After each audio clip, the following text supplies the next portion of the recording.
अस्सलाम वालेकुम नाज़रीन, गिरदो पेश पर आज की वीडियो के साथ मैं हूं रज़ीदीन रज़ी। शाम 5 बजे रोज़ाना आप हमारी ये वीडियो देखते हैं।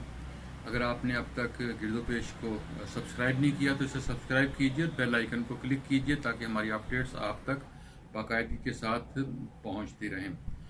आज एक ऐसा मामला ज़ेर बहस लाना चाहता हूँ जिसका अमली तौर पर हम सबको तजर्बा है। हमारे गिरदो पेश में बहुत सारे ऐसे लोग हैं जो रातों रात दौलतमंद हो जाते हैं।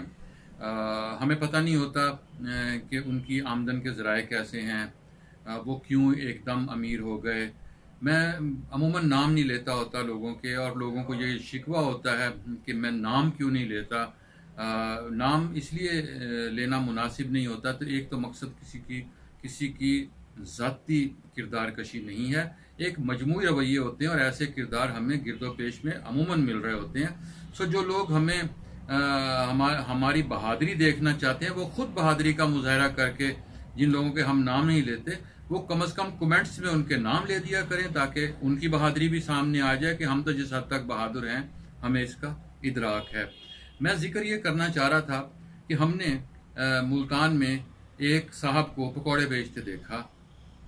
वो पकौड़ों की उनकी रेडी थी कैंट में, और हमने खुद उनको पकौड़े बेचते देखा। और फिर वक्त गुजरता गया, अचानक मालूम हुआ कि वो पकौड़ों से कहीं आगे निकल गए हैं, और फिर उनका शुमार ऐसे लोगों में होने लगा जो इन्वेस्टर्स होते हैं, जो दौलतमंद होते हैं, जिनके कई प्लाजे।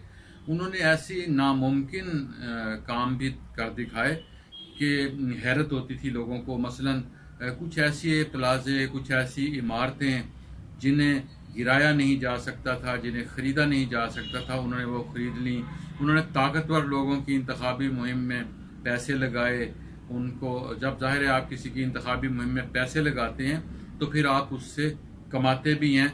आज भी उनका शुमार मुल्तान के अहम लोगों में होता है।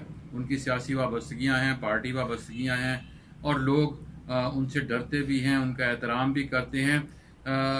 उनके पकौड़ों का भी जिक्र नहीं करते, लेकिन उन्हें करप्ट भी नहीं कहते। उन्हें जब भी मिलते हैं झुककर मिलते हैं, एहतराम करते हैं। एक और साहब हैं, मैं अपने शहर की मिसालें इसलिए देता हूँ ज़्यादा क्योंकि हम जिन लोगों को जान रहे होते हैं, आपके हर शख्स के शहर में ऐसे लोग मौजूद होते हैं। ऐसे लोग बहावलपुर में भी हैं, ऐसे लोग डेरा गाजी खान में भी हैं, ऐसे लोग रावलपिंडी में भी हैं।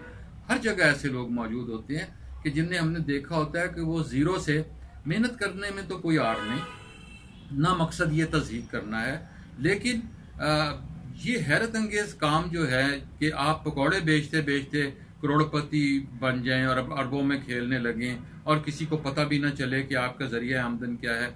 इसी तरह एक साहब थे जो यहाँ वेस्ट पे स्कूटर पे घूमा करते थे, और हमने उनको बहुत आम से हालात में देखा। उनके छोटा सा एक डेरा था, फिर वो सियासत में आए, फिर शहर की सियासत पर छा गए, और देखते ही देखते वो और उनका पूरा ख़ानदान अब यहाँ करोड़ों और अरबों में खेलता है। और उनको भी हम कभी करप्ट नहीं कहते, ना हमने कभी ये कहा कि पुरस्रार तौर पर किसी चीज़ को आग लग जाती है। करप्शन के जो भी ज़राए होते हैं वो छुप जाते हैं, ये सारा कुछ चलता रहता है।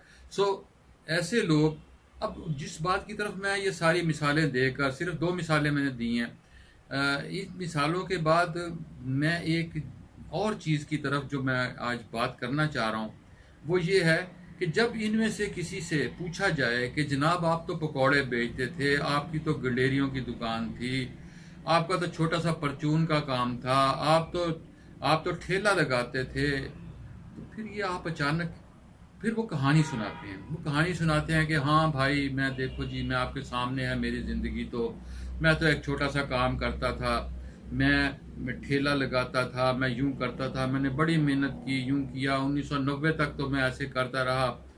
फिर खुदा का करना ऐसा हुआ कि फिर अल्लाह ने मेरी बाँह फड़ ली, और फिर जो अल्लाह ने मेरी बाँह फड़ ली तो बस फिर चल सो चल, ये उनकी बात होती है।